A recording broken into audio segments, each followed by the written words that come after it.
আজকে আপনাদের জানাবো, স্বপ্নে যদি আপনি নামাজ পড়তে দেখেন অথবা আপনি বিয়ে করতে দেখেন, তাহলে ইসলামী বিশেষজ্ঞদের মতে এই স্বপ্নগুলো কোন আলামত বহন করে আপনার জীবনের জন্য, তা নিয়েই আজকে আমাদের ভিডিও। বিস্তারিত জানতে শেষ পর্যন্ত দেখার অনুরোধ করছি। স্বপ্ন ঘুমের ঘোরে দর্শিত চিন্তাভাবনার নাম হলেও এই স্বপ্ন মানুষের কাঙ্ক্ষিত ভবিষ্যৎ। স্বপ্নকে আরবি ভাষায় রুইয়া এবং ফার্সিতে খাব বলা হয়। এই স্বপ্নের কোনো বাস্তবতা আছে কিনা এ ব্যাপারে ধর্মীয় গবেষক এবং দার্শনিকদের মাঝে কিছু মত পার্থক্য রয়েছে। দার্শনিকদের মতে মানুষের চিন্তা ভাবনার একটি প্রতিচ্ছবি তার ঘুমের মাঝে ফুটে ওঠে, যা শুধু ধারণা ও চিন্তা প্রসূত। বাস্তবতার সঙ্গে এর কোনো মিল নেই। তবে ইসলামী জ্ঞান সম্পন্ন বিদগ্ধ আলেমরা এ ব্যাপারে দ্বিমত পোষণ করেন। তাদের বক্তব্য হল, সব স্বপ্নই মানুষের ধারণা প্রসূত নয়, বরং অনেক স্বপ্ন রয়েছে যা অর্থবোধক। হযরত আবু হুরায়রা রাদিয়াল্লাহু তাআলা আনহু থেকে বর্ণিত, রাসূলুল্লাহ সাল্লাল্লাহু আলাইহি ওয়াসাল্লাম ইরশাদ করেছেন, স্বপ্ন তিন প্রকার। এক, রুইয়ায়ে সালেহা তথা ভালো স্বপ্ন, আল্লাহ মহানের পক্ষ থেকে কোনো সুসংবাদ হিসাবে যা বিবেচ্য। দ্বিতীয় নম্বর হচ্ছে রুইয়ায়ে শায়াতিন তথা শয়তানের কর্তৃক প্ররোচনামূলক প্রদর্শিত স্বপ্ন। তৃতীয় নম্বর হচ্ছে রুইয়ায়ে নাফসানি তথা মানুষের চিন্তা চেতনার কল্পচিত্র।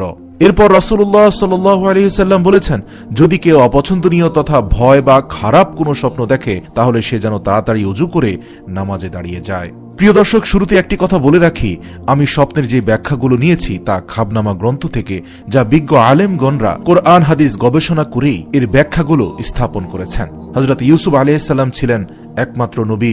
আল্লাহ রাব্বুল আলামিন তাকে মুজিজা স্বরূপ স্বপ্নের সকল ব্যাখ্যাই জানিয়ে দিতেন। রাসূলুল্লাহ সাল্লাল্লাহু আলাইহি সাল্লাম বলেছেন, স্বপ্ন হচ্ছে আমার নবুয়াতের 46 ভাগের এক ভাগ। প্রিয় দর্শক, এজন্য রাসূল সাল্লাল্লাহু আলাইহি সাল্লামের আরেকটি কথা বলেছেন, স্বপ্ন সত্যি হয় যদি রাত 12টার পরে দেখা হয় এবং ফজরের নামাজের আগ পর্যন্ত যদি কেউ পবিত্র অবস্থায় ডান কাঁধে শুয়ে থাকে, খুব দ্রুতই সে স্বপ্ন সত্যি হয়ে যায়। সেক্ষেত্রে আমাদের করণীয় রয়েছে। করণীয় বলার আগে আপনাদেরকে নামাজ সম্পর্কে জানাতে চাই।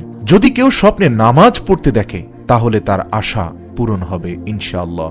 যদি কেউ শুয়ে নামাজ পড়তে দেখে, তাহলে মনে করতে হবে তার মৃত্যু খুব শীঘ্রই এসে গেছে। এক্ষেত্রে আল্লাহই ভালো জানেন।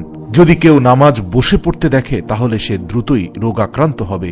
যদি পশ্চিম দিকে কেউ নামাজ পড়তে দেখে, তাহলে ধর্মের দিক দিয়ে সে উদাসীন হয়ে যাবে। পূর্ব দিক দিয়ে কেউ নামাজ পড়তে দেখলে, তাহলে তার নিকট খুব দ্রুতই হজ নসিব হবে। যদি নামাজ বড় কোনো জামায়াতের সাথে পড়তে দেখে, তাহলে তার নিকট আল্লাহর রহমত অবারিত পড়তে থাকে।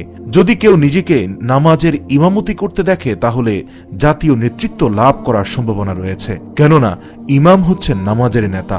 আপনি যদি স্বপ্নে দেখেন আপনি নিজেই ইমাম হয়েছেন, পিছনে অনেক মুক্তাদি আপনার ইমামতিতে নামাজ পড়ছে, তাহলে ইসলামিক বিজ্ঞজনেরা খাবনামা গ্রন্থে লিখেছেন এটি আপনার নেতৃত্ব লাভ করার পূর্ব লক্ষণ, অর্থাৎ সে দেশের ভালো মানের একজন নেতা হবেন আপনি ইনশাআল্লাহ। কোন জামায়াতে যদি নামাজ পড়তে দেখেন একজন মুসল্লি হয়ে, তাহলে তার ঘরে সুখ শান্তি আসবে। যদি কেউ বিনা ওযুতে নামাজ পড়তে দেখে, তাহলে তার রোগাক্রান্ত হওয়ার সম্ভাবনা রয়েছে। প্রিয় দর্শক, যদি কেউ স্বপ্নে কোনো নারীকে বিয়ে করতে দেখে, তাহলে সে ধন সম্পদের মালিক হবে। সুবহানাল্লাহ। প্রিয় আলোর পথে যাত্রীবৃন্দ, সর্বশেষ বলতে চাচ্ছি, এই স্বপ্নগুলো দেখলে একেবারেই নিশ্চিত উপরের ঘটনাগুলো ঘটবে তা 100 ভাগ বলা যাচ্ছে না।